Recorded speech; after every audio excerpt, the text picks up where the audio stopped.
What is up, my fellow hackers? My name is Rahul and welcome to the chapter 3 of the Bug Bounty series. Now, in this video, we'll be discussing about something called an IDOR. Now, before I move on to the definition, let us discuss what an IDOR is. Now, it stands for Insecure Direct Object Reference, and you'll understand in a bit why do we call it this. Now, let us take a scenario. Now, what if I say that I can have access to your sensitive information or details and even potentially modify them with just changing a minimum of a single value. Now that does sound scary, because what if I could have access to your bank account information just by changing my account number in the URL tab with yours. Now if you can imagine the scenario, this is what an IDOR is. Now let us move on to the definition. Now IDOR is a vulnerability that allows any unauthorized user to have direct access to the sensitive information belonging to other users. Now it is unauthorized because he is accessing someone else's information which does not belong to him. That is why we have unauthorized written over here. Now let us take a scenario. Whenever a user logs onto a website or registers on a website, he is provided with an ID. Now that ID, for instance, is a three digit. For as of now, for example, for in the Ryan's case, it is 101. For Shazia, it is 102, and for Harry, it is 103. Now what if Ryan goes to the website and he wants to have access to his information? Now all he has to do is click on the private information tab and he'll have access to his information. Now hypothetically speaking, he should have access to only his information, not someone else's. But Ryan is a hacker and he sees that he has an ID equals to 101. What if he changes it to an ID of 103, and boom, he has access to Harry's personal information.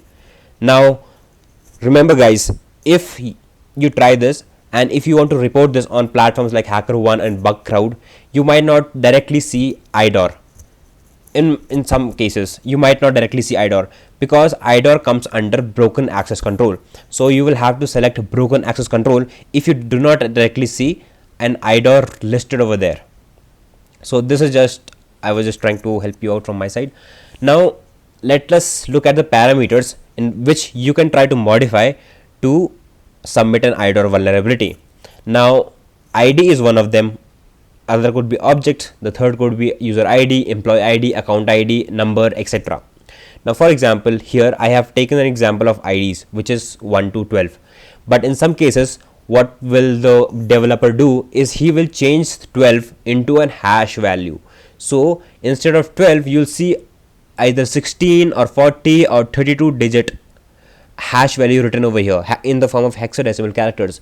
So either you can go to online platforms like CrackStation and you can try to look for their particular numeric value, or you can try to brute force them, but I do not personally recommend you to brute force them. If CrackStation gives you a particular value, you're good to go. If it doesn't, you don't have to just keep on digging in it, because sometimes they'll introduce salt into it. So in the third scenario, what the developer could do is, instead of using simply the hash value or simple digit, he could have both of them. For example, he could have 12 and he could also have the hash value of 12. So these are some of the places where you could try, and this is just the URL part of it. You can also find it in post requests, where the most of the part isn't present in the URL itself. I'll be showing it to you with the help of a report in the further slides. Now you can expect to find IDORs in dashboards, download pages, etc. Now here I'll be telling you in which websites hackers were able to find IDORs. Now you can find IDORs on blogging platforms, video platforms, payment interfaces, email sites, e-commerce, etc. So hackers have found IDORs in websites like Twitter, PayPal, Vimeo, Shopify, Zomato, Uber, etc. So there is no reason for you to believe that IDOR can exist in only a few websites of a kind. You can find IDORs in all sorts of places. Now let us take our first report. It is from the Department of Defense.